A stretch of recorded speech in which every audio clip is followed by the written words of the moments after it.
লাইলাতুন নিসফ মিন শাবান সম্পর্কে আমাদের অনেক ভুল ধারণা আছে। আমি শেষ কথা বলতে চাই, অনেক লোক আছে আমাদের দেশে, তারা বলে শবে বরাত বলতে কিচ্ছু নাই, তারা বলে শবে বরাত বলতে কিচ্ছু নাই।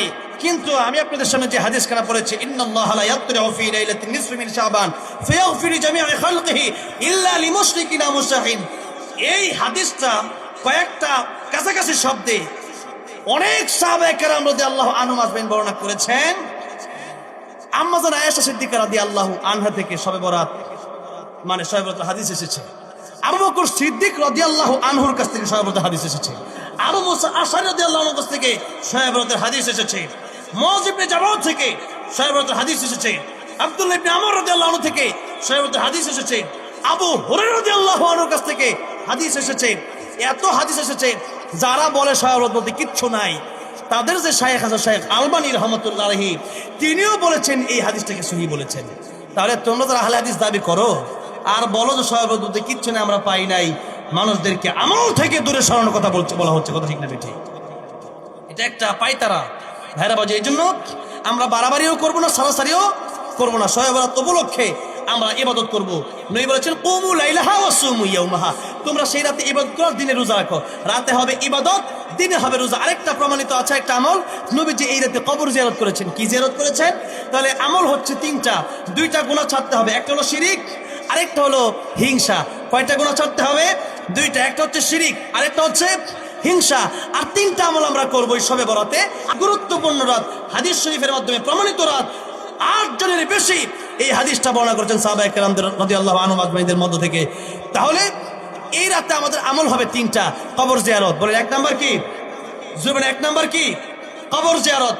2 নাম্বার রাতে হবে ইবাদত। রাতে কি হবে? ইবাদত। অনেকে রাতের বেলা হালুয়া রুটি খায় সারাত পার করে দেয়, অথবা খালি গুড়ের আড্ডাবাজি করে। এটা আমাদের বাড়াবাড়ি হয়ে যায়, এই বাড়াবাড়িও করা যাবে। তাহলে আমরা করব ইবাদত, কবর জিয়ারত, আর দিনে হবে রোজা। সুমু ইয়াওমাহা, তিনটা আমল। একটা হলো কবর জিয়ারত, রাতের বেলা হবে ইবাদত এবং তাওবা। আল্লাহ রাব্বুল আলামিন যখন লাইলাতুন নিসফ মিন শাবান আল্লাহ প্রথম আকাশে চলে আসা বান্দাকে ডাকে, আলা আমিন মুস্তাগফিরিন ফাআগফিরুলা, আলা আমিন মুস্তারজিকিন ফাআরযুকহু, আলা আমিন মুবতালান ফাআফিয়াহু, আলা কাদা হাত্তা ইয়াতুলু আল ফজর।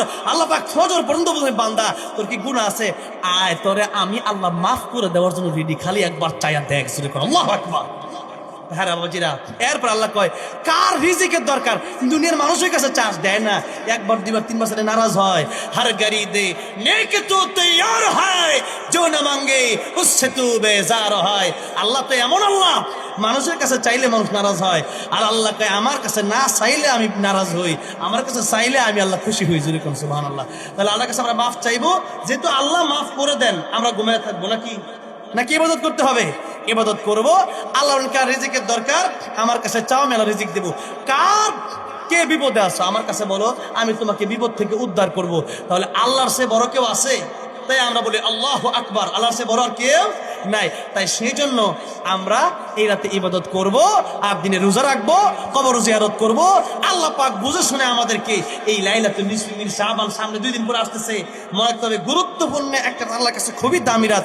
সেই জন্য এই রাতে আমরা বেশি বেশি ইবাদত করার জন্য তৌফিক পাওয়ার জন্য সেই তৌফিক দান করেন। সকলে বলেন আমিন।